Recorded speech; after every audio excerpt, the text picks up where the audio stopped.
கர்த்தருடைய பரிசுத்த நாமத்துக்கு ஸ்தோத்திரம்.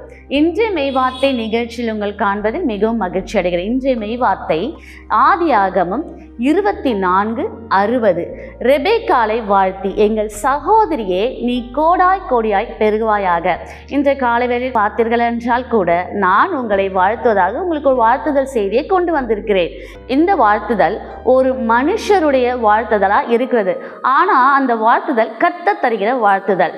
தன் சகோதரி ஈசாக்குக்கு மனம் முடிப்பதற்கு முன்பாக அவளுடைய சகோதரன் வாழ்த்துகிற ஒரு வாழ்த்து, நீ கோடாய் கோடியாய் பெருகுவாயாக என்று ஒரு வாழ்த்துதலை கொடுக்கிறார். இந்த காலை வேளையில் கர்த்தர் என் மூலியமா உங்களுக்கு நீங்கள் கோடாய் கோடியாய் பெருகுவாய் என்று வாழ்த்துதலை உங்களுக்கு சொல்லுகிறார். இந்த வாழ்த்துதல் பார்த்தீங்கன்னா ரெபெக்காளின் வாழ்நாள் முழுக்க இந்த வாழ்த்துதல் இருந்தது.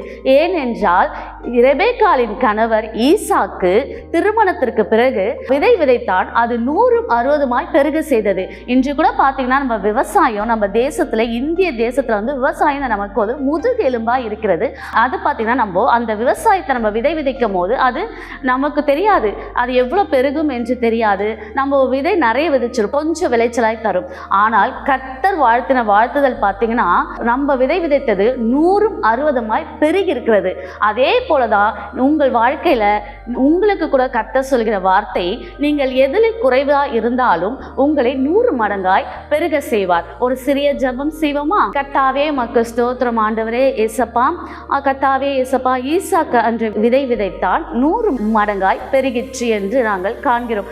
அதே போல ஏசப்பா, நாங்கள் கையிட்டு செய்கிற வேலை எதுவாக இருந்தாலும் சரி, நாங்கள் என்ன வேலை செய்தாலும், நாங்கள் கையிட்டு செய்கிற வேலை எதுவாக இருந்தாலும் கர்த்தர் அதை நீங்கள் பெருக செய்யும்படியாக நாங்கள் ஜெபிக்கிறோம். அது ஜெப வாழ்க்கையாக இருந்தாலும் சரி, துதித்தலாக இருந்தாலும் சரி, ஆவிக்குரிய வாழ்க்கையாக இருந்தாலும் சரி, எங்களுடைய ஆசீர்வாதங்களாக இருந்தாலும் சரி, கர்த்தாவே உங்க கரை இருக்கட்டும் ஆண்டவரே.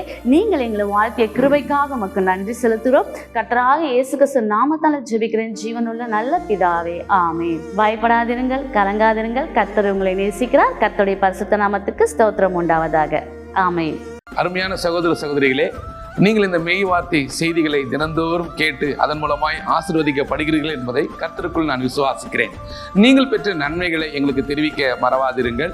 கீழே கொடுக்கப்பட்டிருக்கிற அலைபேசி எண்களிலே நீங்கள் அழைத்து நீங்கள் பெற்ற நன்மைகளை சாட்சியாக எங்களுக்கு அறிவிக்கலாம். அது நீங்களும் நாங்களும் சேர்ந்து தேவனை மகிமைப்படுத்த உதவியாக இருக்கும். இன்றைய நாள் உங்களுக்கு நல்ல நாளாக அமைய கர்த்தருக்குள் நான் விசுவாசிக்கிறேன், ஸ்தோத்திரிக்கிறேன்.